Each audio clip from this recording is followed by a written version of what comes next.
Hey guys, we're on day 157 in our Bible reading plan. We're reading Proverbs 10, 11, and 12 today. Now, as we're reading through these Proverbs, there are a lot of themes that are going to continue to recur. The themes of righteousness, the theme of integrity, the themes of goodness, of kindness, of self-control, of being generous, of living prudently, of working diligently, of living in peace with one another. And we're going to see these themes sort of repeat themselves, come up over and over again throughout the Proverbs. Proverbs 10, verse 21 says, "The lips of the righteous nourish many, but fools die for lack of sense." Proverbs 11:25 says, "A generous person will prosper. Whoever refreshes others will be refreshed." And that really stood out to me as I read that, just that concept that how often do we forget that when we are being generous to others, it blesses us as well.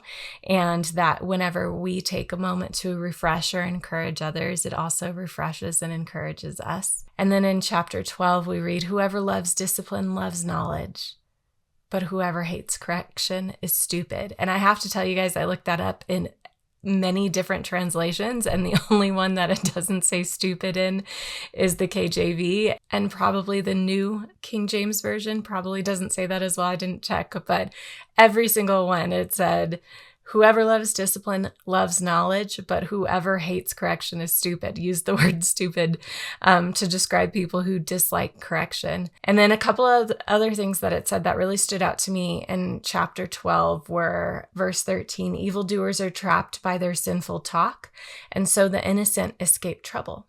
Verse 16, "Fools show their annoyance at once, but the prudent overlook an insult." Verse 10, "The righteous care for the needs of their animals, but the kindest acts of the wicked are cruel." And so we just keep seeing these themes over and over again of righteousness, of kindness, of goodness, of living in peace with one another, of seeking wisdom, of receiving correction, diligently pursuing righteousness and integrity in our lives. And so I was really challenged by that over and over again through these 3 chapters, the author of these Proverbs says it in many different ways, but that we should be seeking after these things, that these are ways that show uprightness in our lives, righteousness in our hearts, that we are living at peace with one another, that we're even kind to animals, that we are living with kindness. And it didn't escape me as I was reading through these words that were popping out to me were all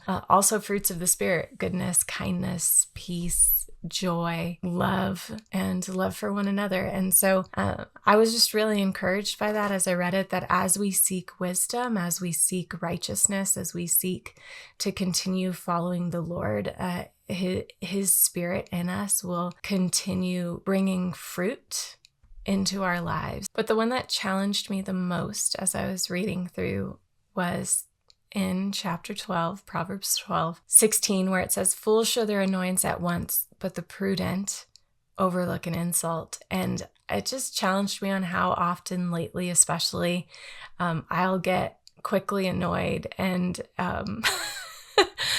how just being a person who is aware of my reactions and a person who takes the time to respond instead of react can show the glory of God to others, and my interactions with them could be edifying to the Lord, and could ultimately be a sign of His Spirit working in me and His wisdom beginning to manifest in me, that it's a wise thing to take time to not just react and say the first thing that blurts out of my mouth, but to take a moment, take a beat, take a breath, and really think about how to respond in certain situations. So that was the thing that challenged me today as I was reading. I hope that it encourages you. If you're someone like me that struggles with that, you're not the only one.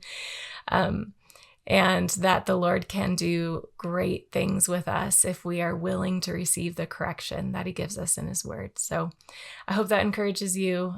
I know it's encouraging to me to know that God can take that and use that unto His glory as well, and continue working on those things in me. He's not done working on me. He's not done working on you. I'd love to hear what you thought about this reading and what God's speaking to you through it. Have a great day, guys.